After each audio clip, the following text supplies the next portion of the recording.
And yes, it is Charles Morse, Youth Central Sports. Happy to be with you, coming off of Christmas, and hope that your Christmas was a blessed one.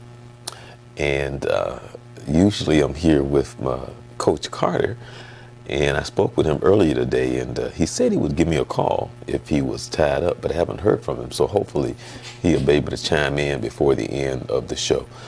This is Youth Central Sports. I'm Charles Morse, and we come to you every Wednesday at 11 p.m. at www.youthcentralsports.com. And we've been around for a while. Vince Carter and I, we started back in radio a while back doing Youth Central Sports. I've been around with Youth Central Connection.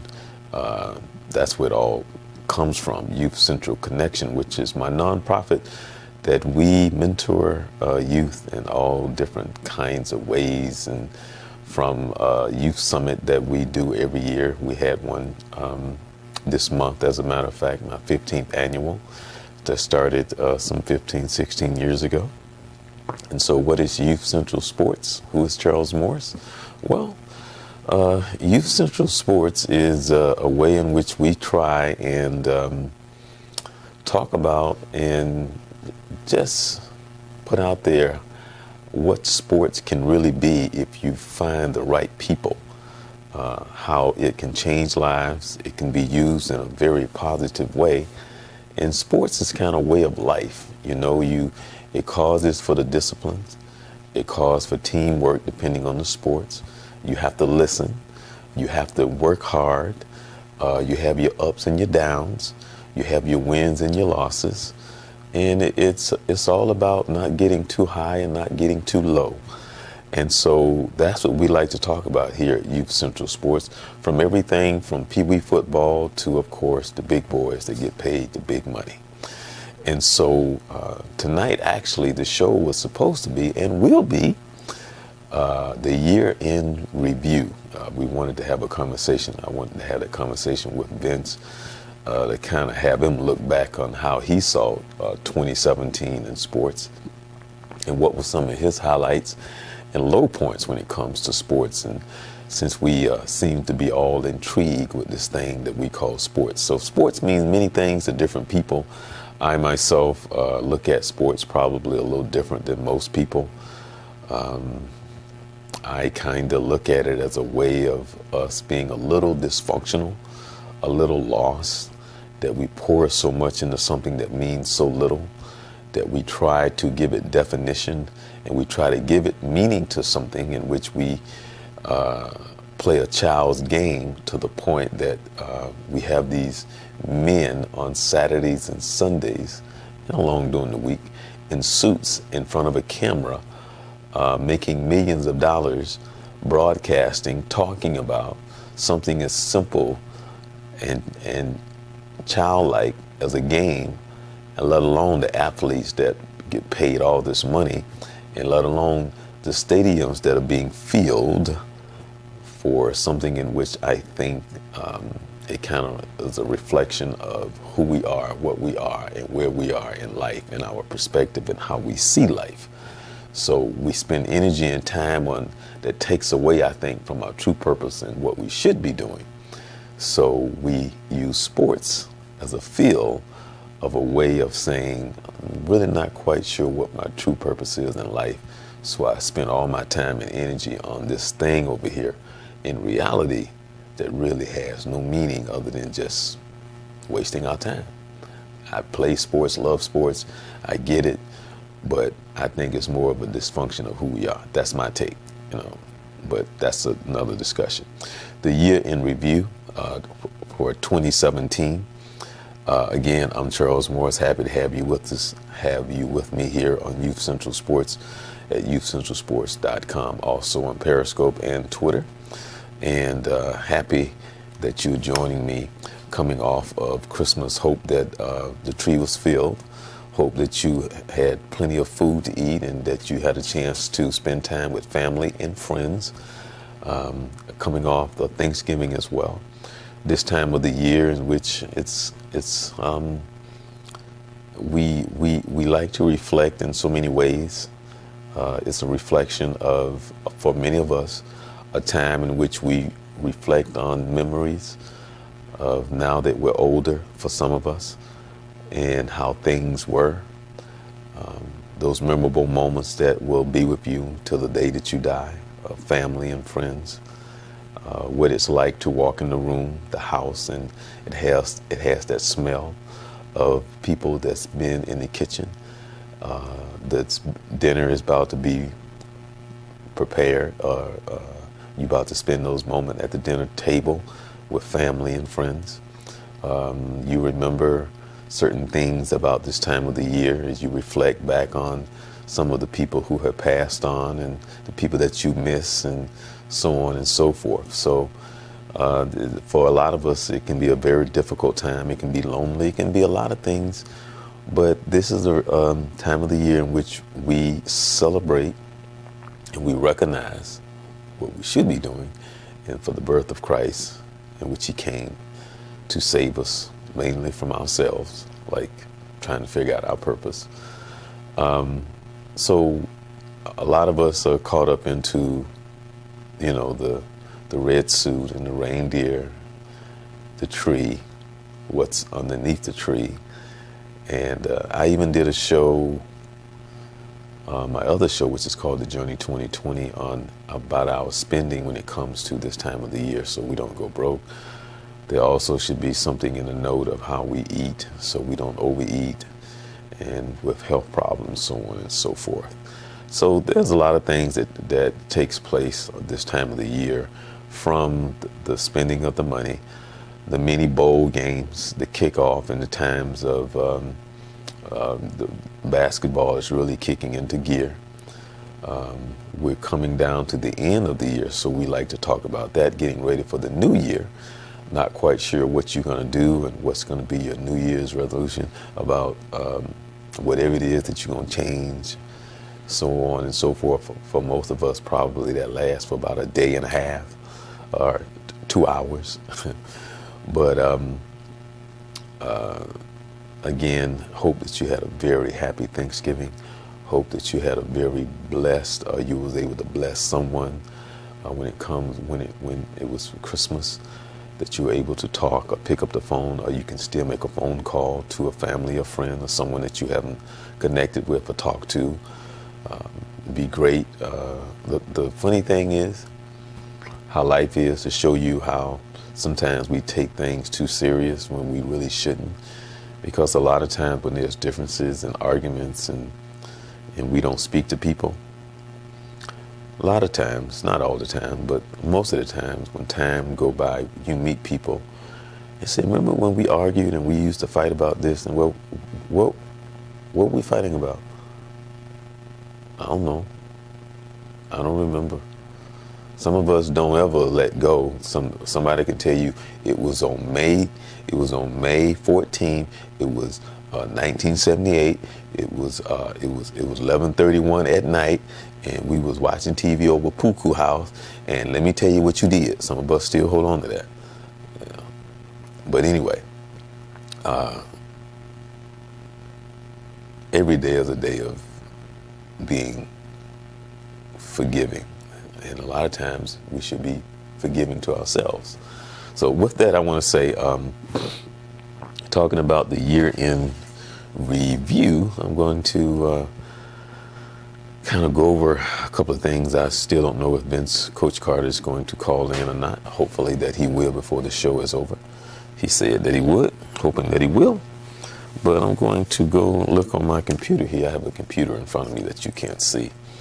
That I'm going to, your boy Bolt retired this year. A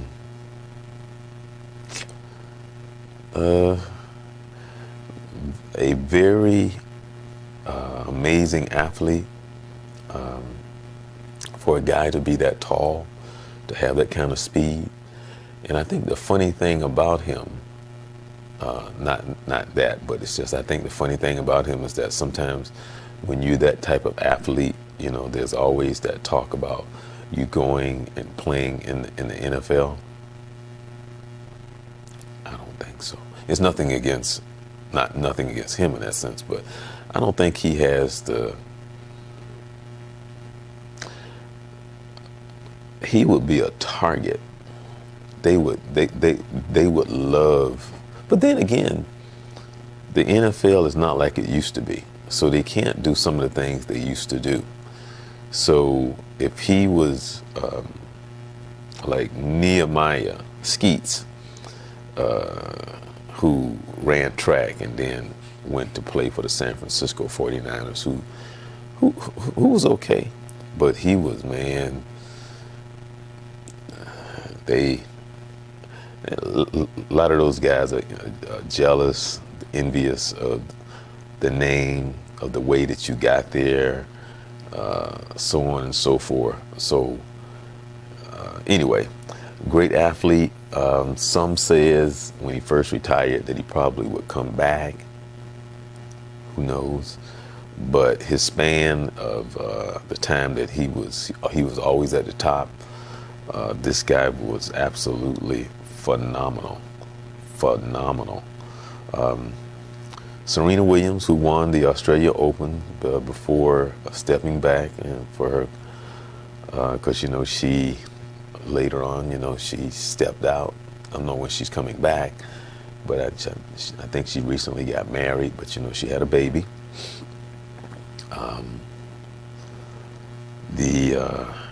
Let's talk about the Super Bowl for a second, just for a second. I think most of us, when watching that Atlanta-New England game, had pretty much had counted New England out. And I think Matt Ryan consistently proves some things that makes you kind of, because he make plays sometimes, but if you're the quarterback, I'm not saying Matt Ryan, but if you're the quarterback in that game, you got to put yourself in field goal range. Now, as much as they talk about Brady and what Brady this, Brady that, the defense of New England stepped up and made plays that was phenomenal at the closing end of that game. And they made the stops that they had to make. In that one play where he took that sack and he took them out of field goal range, and I'm saying to myself, man, you got to make a play to be able to kick a field goal. But the defense came up big for New England, and I give them their props. So I'm sitting there, I'm trying to tell you, I wanted Atlanta to win this game, okay? I did not want New England to win this game. So I even went to school in Boston, so I spent some time up in Boston, and they love their hockey team. Oh, they love their hockey team. They love their baseball team. They love their basketball team, and they, of course, they love the Patriots, and they love the Celtics. Okay, so I did not want New England to win this game, but anyway, I give props to the defense. The funny thing is that they always talk about,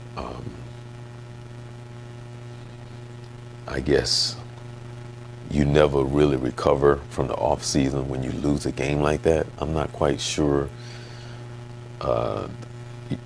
the psychological effect of what's going on inside a person or an athlete's mind.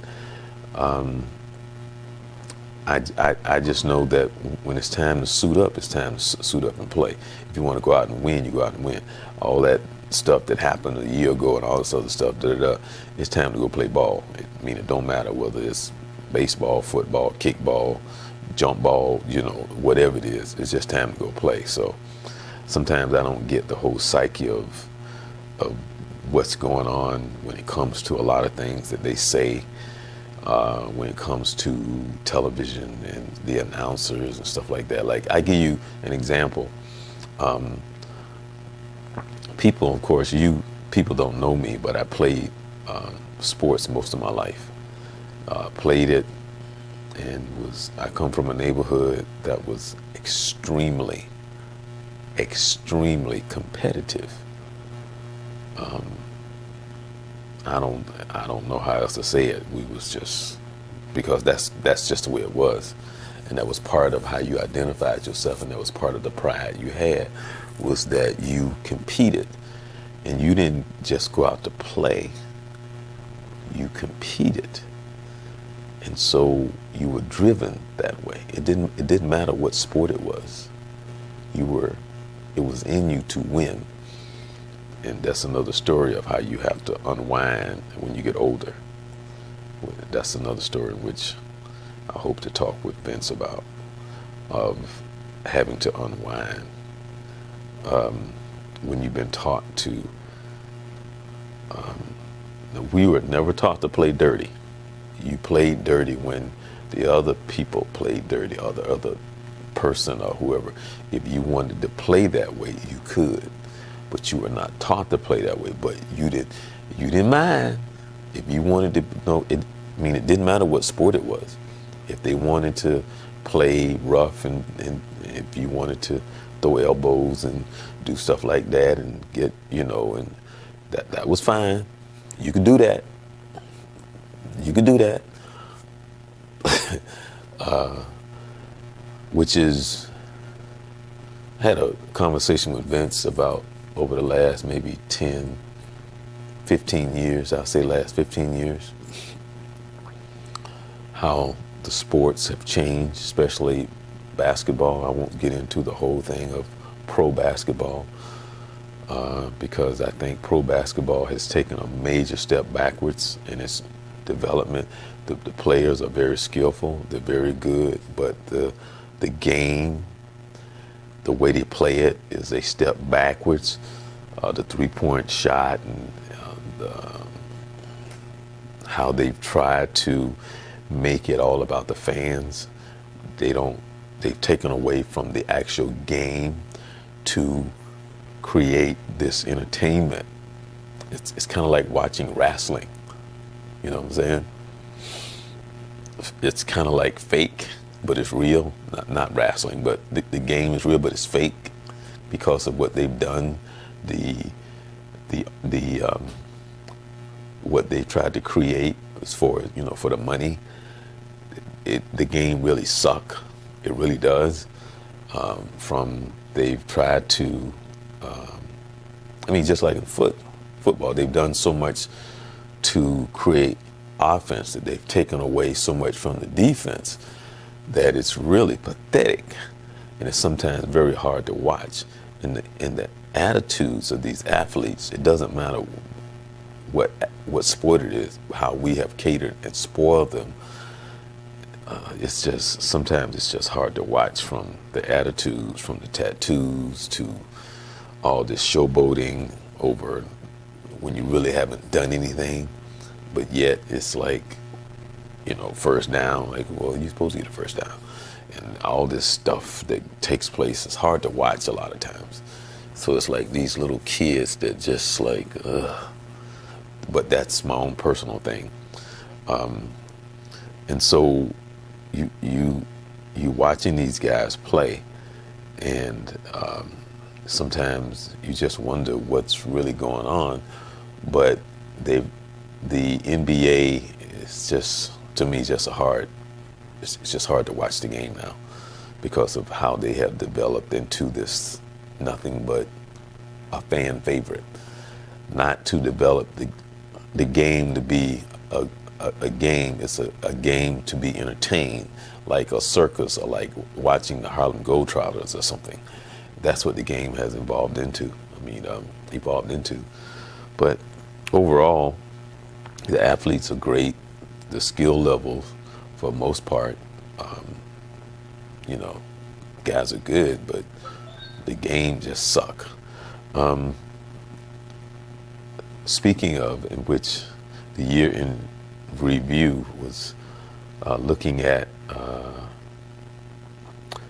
Golden State playing Cleveland, and Cleveland was able to pull off. Actually, Cleveland should have won 2 games. I think that first game I'm trying to remember, but I think they actually should have won 2. They were not supposed to win the series, but they actually could have won 2 games. They won 1. So the whole thing, and I won't get into the whole Kevin Durant leaving Oklahoma, going to Golden State. That's another show. A lot of people really don't talk about. I mean, he can go wherever we want to go, but the facts are the facts, and the truth is the truth. And when you look at Kevin Durant playing for Oklahoma, and I'll just say this right here. And it's not that I dislike Kevin Durant. I like the guy, and not that what I say means anything to him or anybody. But the facts are the facts, and the truth is the truth. And the truth of it is that if you look back over his last 2 seasons when he was at Oklahoma, and how he got bounced out of the playoff, let alone being up 3-1 to Golden State. And when you look at the fact that the style of play, which I think goes back to the coaching, was not beneficial to his skill level, and that when it came down to him to deliver, to carry them to the promised land, he did not. And it's easy to sit here and say, well, players that Kevin Durant is compared to, if they had been put in that same situation, more than likely George Gervin would have delivered. With Kevin Durant, he either turned the ball over or he missed shots. He either turned the ball over or he missed shots. He did not deliver. That's just a fact. Now, he was put in this. Now, I'm not saying if Popovich had been the coach of the team, they would have won, because they wouldn't have been playing that hero ball. That's really what hurt them. And as great as Westbrook is, he's not a point guard. So, and they trying to force. He don't, because he's better this year, but at that time, and even now, to me, he's still not a point guard. That doesn't. I'm not saying he's not a great player, because he is, because he put up great numbers. But at understanding the role of a point guard, that's not what he is. That's not what he is. His decision making is very bad. He's going to force something.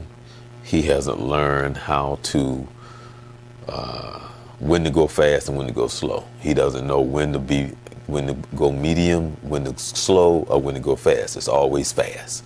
And his decision making just were not good during the last 2 years of when Kevin Durant was there, because he's just not a point guard.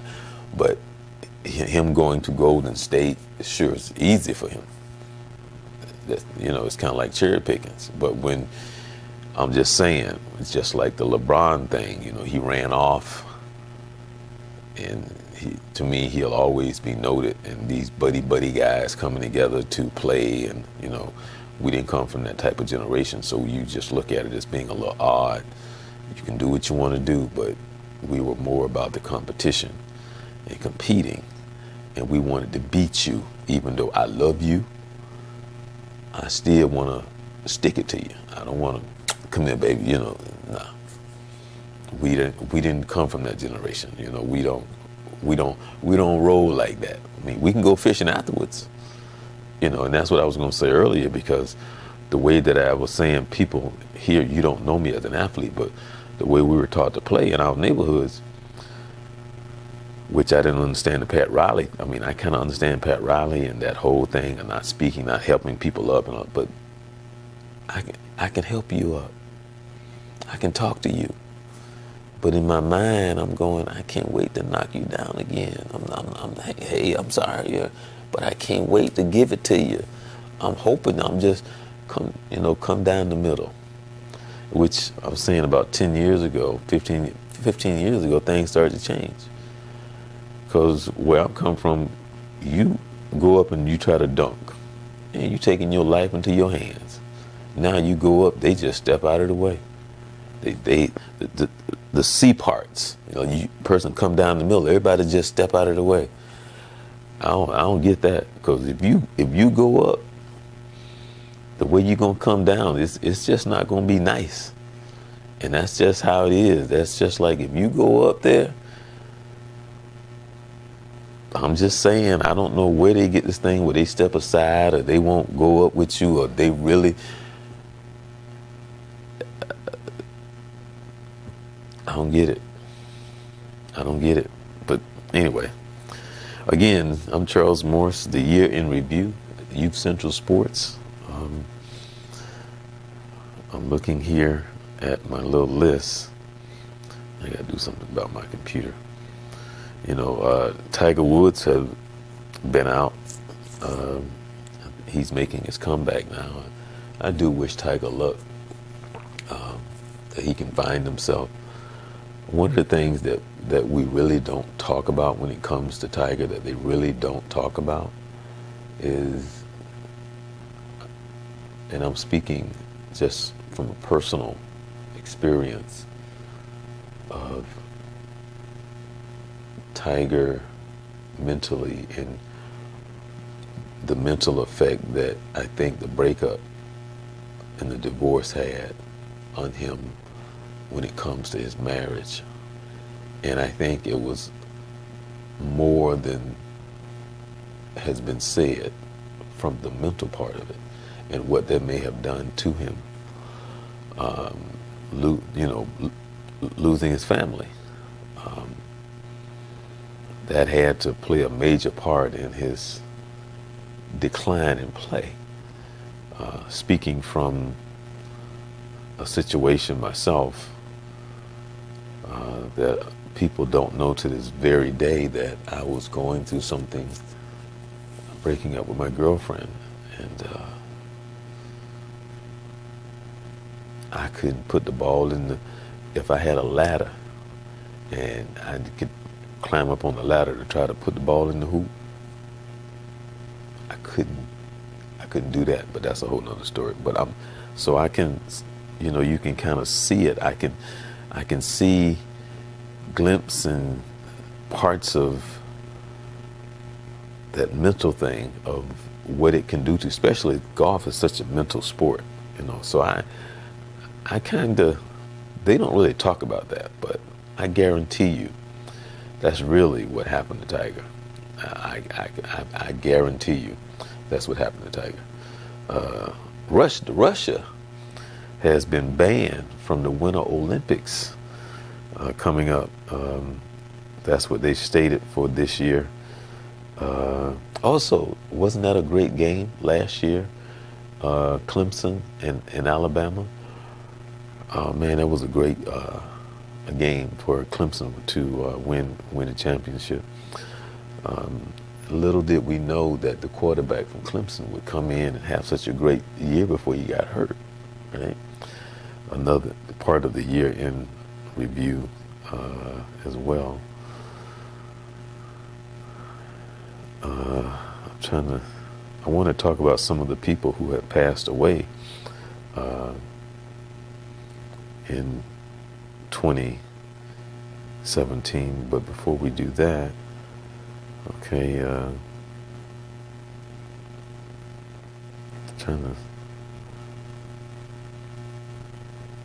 think it was Houston. Was it Houston that won the World Series? I'm trying to remember, I should know that, right?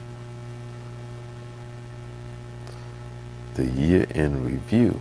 So let's just simply go over to and talk about some of the people who have passed away in 2017 in the wonderful world of sports. Dick Enberg, for some of the people who've been around for a while, who saw this gentleman who came across very nice, mild-mannered, who had been on television for years. Some people, you just recognize and you just know their voice. He passed away the other day. I think he was 82 years old. They knew something was wrong when he missed his flight. He was to be headed out to go do some, I guess, a bowl game, and he died last Thursday. 82 years old. He had been around an announcer for years and years. So blessings to him, his family, and sorry that but it's one of those things, like, man, when you hear about certain people and you be like, oh wow.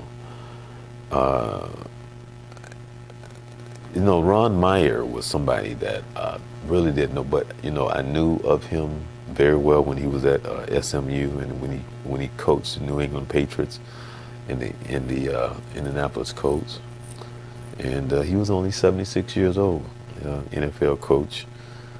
But I remember him very, very, very well. Perry Wallace, a name that a lot of people may not know. Perry Wallace says here that he broke a racial barrier in the Deep South. So if you do anything in the Deep South when it comes to racial anything, you must be recognized. Okay, he being recognized by becoming the first black varsity basketball player in the Southeastern Conference. He died battling cancer. He was only 69 years old. Wow. And that cancer is a monster, man. I'm telling you. It really is. I saw it when it finally, I saw it eat away at my mother. And when my mother died, I mean, you couldn't even recognize her. She looked so different, It's a monster. It's a monster. Steve Snapper Jones. I remember him and Bill Walton commentating, but he was around back in the day, and when he was on the major networks, he was a fun guy to listen to. It looked like he had a great, a lot of these people that you see on TV, you think you know them, or you feel that you know them because they're always coming into your living room. And he was on for a long time, and then you know how they just kind of go away and you don't really hear from them, and then when you hear their name, you be like, oh yeah, and it comes back to you right away. But when he was no longer on the major networks, he was still doing broadcasts, I think, in Portland, Oregon, somewhere. So he was still working, so that was good. So he passed away last month, but for us old heads, we remember him doing the NBA games back in the day, so. Tony Glenn, man, he was only 43 years old. Well, he played for Dallas. He died in a car accident. Young brother. I'm sorry, as I said Tony, his name is Terry Glenn. I said Tony. Terry Glenn, he was 43 years old. Wow, just 43. Now here's a guy, and I actually read his book years ago. He came into the ABA and the NBA, so we know we're going way back. And he was talking about how he was blackballed, but eventually he did make it, led him back into the NBA. There was a little bit of thing that, I'm trying to remember the book, I read it so many years ago. Oh man, and it was about, I guess like a little sports scandal as far as, I don't know, I'm trying to remember whether it was in college or in pro, but at that point, he talked about being blackballed, talking about Connie Hawkins. Connie Hawkins was a really good ball player. He talked about what it was like to play against Chamberlain in the park and in the summer league and so on and so forth. And I'm trying to remember the name of the book. but I read it years ago, years ago. And I remember it being a pretty good book, but Connie Hawkins died at the age of 75 years old. And for the young heads out there, you need to Google Connie Hawkins.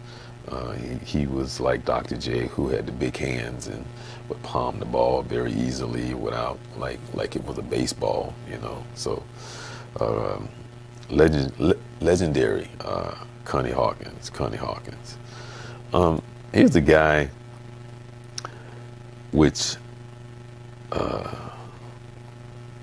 it's kind of funny because Bernie Casey, who played professional football, said that he's turned poet and a painter. So I remember his part in the Revenge of the Nerds. So that is funny, right? And I'm gonna get you, sucker, you know. So I remember his character very, very, very, very well.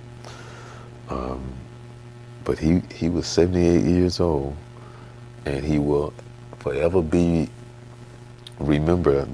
Remember talking to the little guy, and they needed a fraternity, and it was Delta something where they went to, and the nerds needed to find a fraternity, so they went to the brothers, and so they came, and he played the part of the guy that was the head of the fraternity to go to the dorm room that night. And so, but you have to see the Revenge of the Nerds to know what I'm talking about. But anyway, he died at the age of 78 this year in 2017.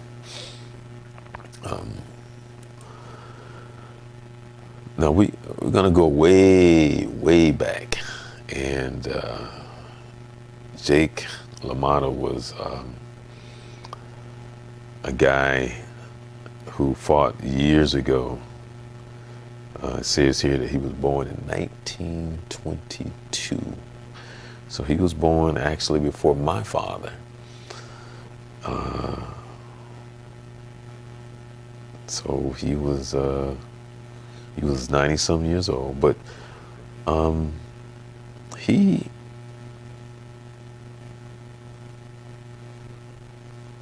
it says that he intentionally lost a fight on the behalf of the mob. Was in his 90s, listing his birthday as July 10th, 1922. Other sources say he was born 1921, 22 at this point in time and days. It doesn't really matter. But if you, for the young guys, you know, Google him. Jake LaMotta is LaMotta. Legendary. There was a movie made out of his character, Raging Bull. He died at the age of 90-something. They're trying to figure it out. Now, Rollie Massimino, who him and those Villanova Wildcats who upset my Georgetown Hoyas in 1985 on April 1st. I'll always remember that date because I never saw the game. But in 1985, April 1st, they beat the Hoya Paranoias. They beat the almighty Georgetown Hoyas with Patrick Ewing and John Thompson, who came to town, and they basically played like the perfect game. Shot, I think, like 70-some% against one of the best defensive in all of college basketball. So that night, the stars lined up, and I understand during the regulars, because Georgetown had a really good team that year, and they were very dominant in so many ways, especially on the defensive end. And so I never did see the game. One of the few games that I missed. It was a rough night that night, April 1st, 1985. Wasn't able to make the game. So He passed away. He was 82 years old. He did a great job of coaching Villanova. Little short guy, he looks so different here on this picture.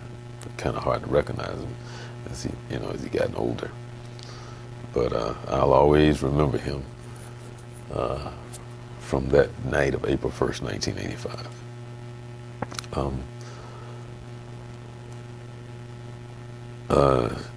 Judd Heathcote was 90 years old, and he was Magic Johnson's. I remember him very well. He was Magic Johnson's basketball coach at Michigan State, where Magic Johnson played for 2 years. He coached there for 19 years, and he died this year as well. So I know, I didn't hear, I probably missed it, but I know Magic Johnson had to say something about him passing. Tommy Hawkins, check this out. Tommy Hawkins was the first athlete to earn All-American honors in basketball at Notre Dame. He also played for the Lakers. He played for 10 years for the Lakers. That's Tommy Hawkins, the first black to be honored as an All-American at Notre Dame. He was 80 years old. Okay, I remember him. Major League outfielder, manager Don Bailey. I remember him very well. He was only 68 years old. Wow, he was only 68. Multiple myeloma, a disease he had lived with for 14 years. Wow. Okay, I'm probably pronouncing that wrong. Here's a gentleman that I remember, Darren Dalton, three-time All-Star catcher. I remember him. He played 14 seasons with the Phillies, and he was only 55 years old, people. Wow, he had brain cancer. Wow, he played in the Major League 14 years. Wow. Oh, man. Here's a guy that I remember, Ara Parsegan. He was a legend at Notre Dame. If you ever go and you talk to Notre Dame, and you definitely will, his name will come up. But he was 90. He was 94 years old, but he coached at Notre Dame. He won a title in '66 and in 1973, and he abruptly retired in 1974. He retired at a very young age. He retired at the age of 51 years old. Wow. And his record was 95, 17, and 4. Great coach at Notre Dame. Now, for us here, this day and time, we would recognize this name as an unfortunate circumstances and situation, and that's Aaron Hernandez.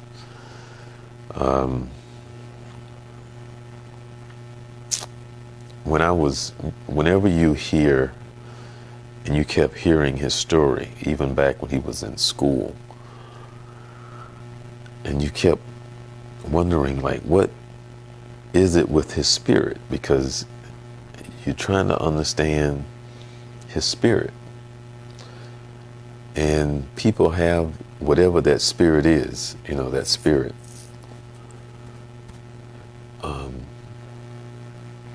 And then later on you find out that he had CTE as well. And he was only 27 years old. And here's a guy who had everything. He's a young, nice-looking guy. I think he wasn't married. I think it was his girlfriend, daughter, I think that's his daughter. And because I was talking to my pastor about it, about some of the things in which transpire that takes place in life. And we're always trying to find the answer in the sense of anything other than a spirit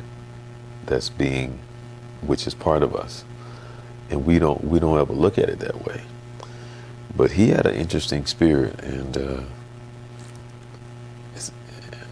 when you think of him, you think of how gifted and blessed he was, and however he just processed things to put himself in a situation where he couldn't ever be able to win,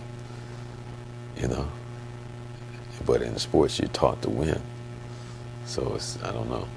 It's just kind of hard to say anything other than he just had just an evil spirit, just an evil spirit. Dan Rooney,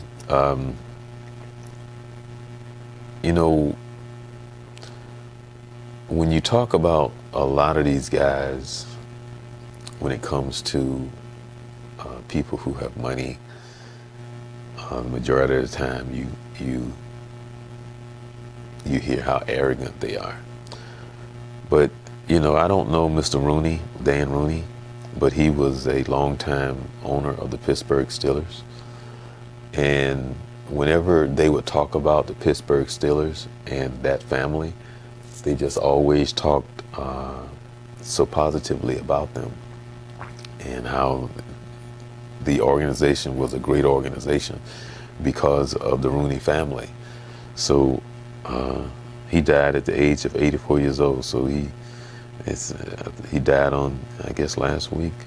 Nope. April. He died in April. Sorry. He died in April.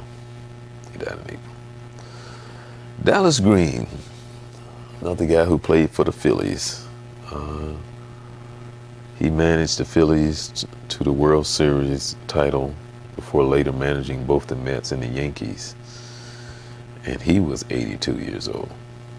So, wow. There must be something about turning 80. Now, here's a guy who I was a little disappointed in. I was kind of pissed off at him a great deal. This is Jerry Cross. He was the general manager of the Chicago Bulls. He was part of that dynasty. Then Michael and Scottie Pippen played, and your boy Grant, and they brought in Dennis Rodman and Paxson. Why can't I think of his name? Craig Hodges, Kerr. I'm trying to think of Steve Kerr. But that team of the Bulls probably could have won about 3 more championships. Well, they actually would have won more if Michael had not retired. Well, if Michael had not gone in to play baseball. And I guarantee you, if Mike had a chance to do it all over again, he wouldn't. Because when you're at the height of your career, you think it's going to last forever. You don't realize how those years and those moments are very precious. And you don't treat it that way. Okay? So Mike probably, I think, between Jerry Krause and Mike's decision, Mike probably would have had about 9 championships. Probably. It's easy to talk about, but easily he probably would have had 9 championships. But the former general manager of the Bulls, Jerry Krause, died at the age of 77. He was very cheap. As a matter of fact, when Michael wanted to come back, and they wouldn't even give Michael's stake into the Bulls organization, like stock or part ownership or something like that. That's just how it was. That's just, I don't know. You think that would be a good move, for the whole organization to bring Mike in and make Mike always be a part of Chicago and so on and so forth, but very funky when it comes to money. Lou Duva. This guy, I remember seeing his face around. He handled over 19 champions, including Evander Holyfield. He was 94 years old. Well, he lived to be 94, so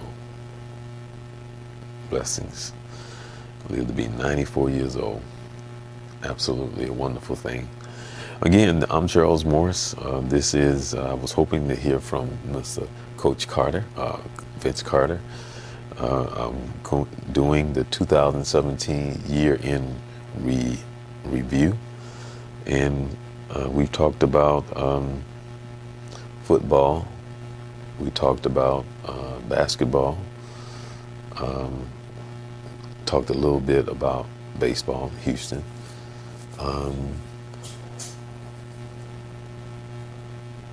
You know what?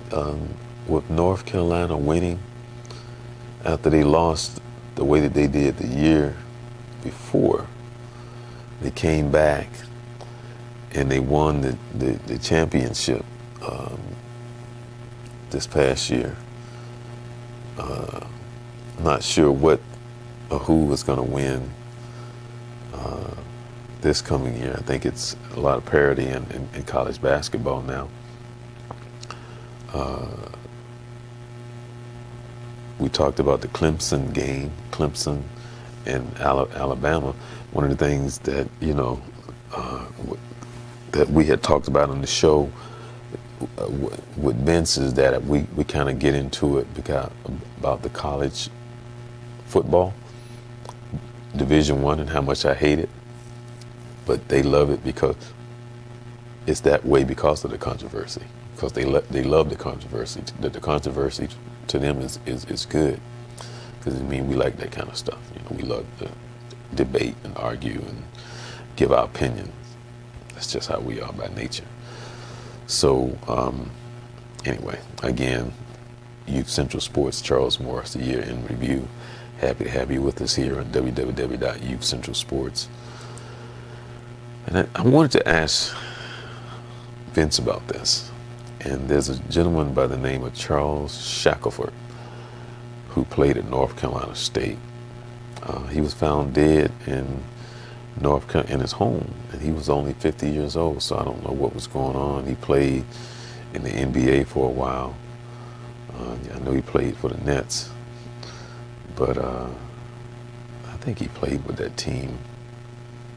No, he wouldn't have played with that team. Never mind. And even though I wanted to briefly talk about her, I really want to talk about her with Vince. But I don't know her, but I saw her online. Jordan Hawkins.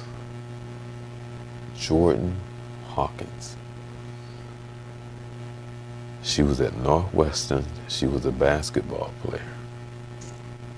And she was 19 years old, not knowing anything about life whatsoever. Just a baby, just a child, and she committed suicide in a dorm in January of this year. Now, you really don't know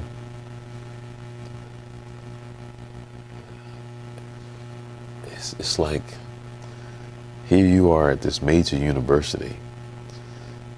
You can't be a cupcake to be at a major university like Northwestern to be on the team.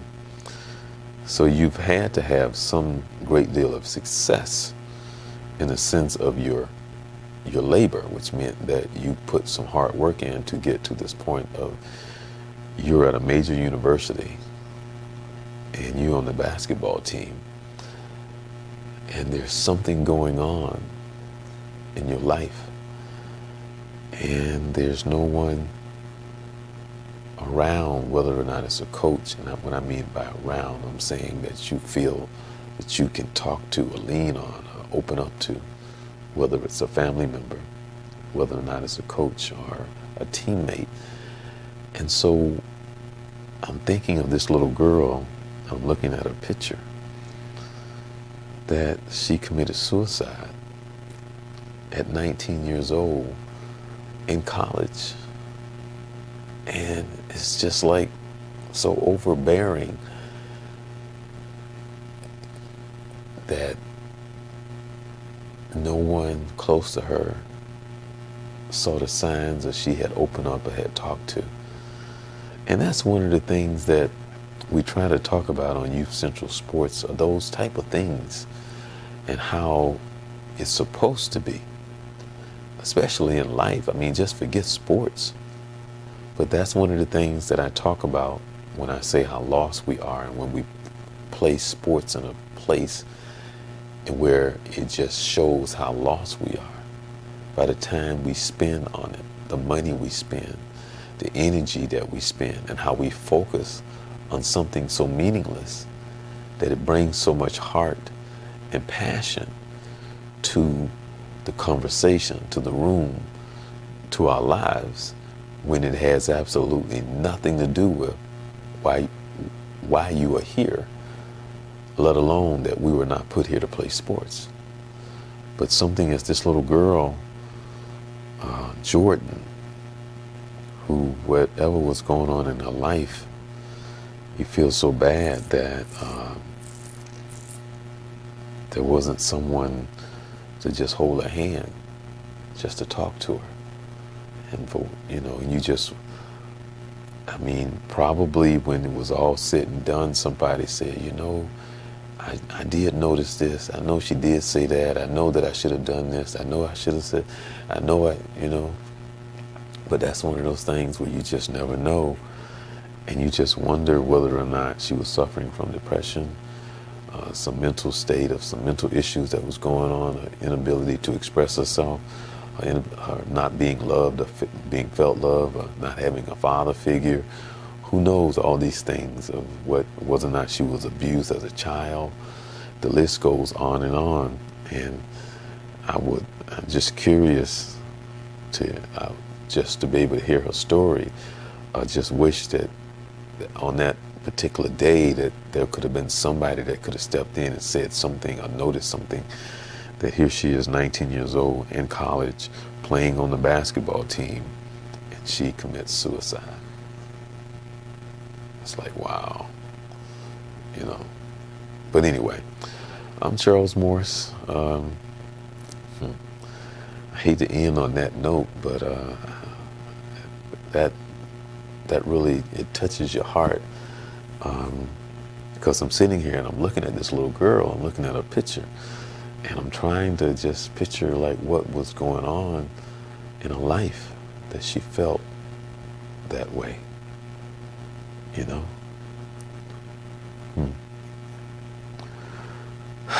Anyway, I want to say to you, do have yourself a happy new year. Hope that you had a very blessed Christmas and a wonderful Thanksgiving. For 2018, I pray, as I do every day, that God speaks and that He will be heard.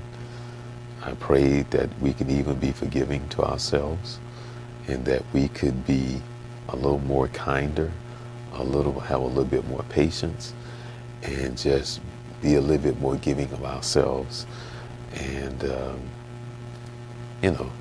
learn a little bit more, read a little bit more, and enjoy life, and try to find a place in life to really understand what your purpose is, and live in that purpose, and be blessed in that purpose.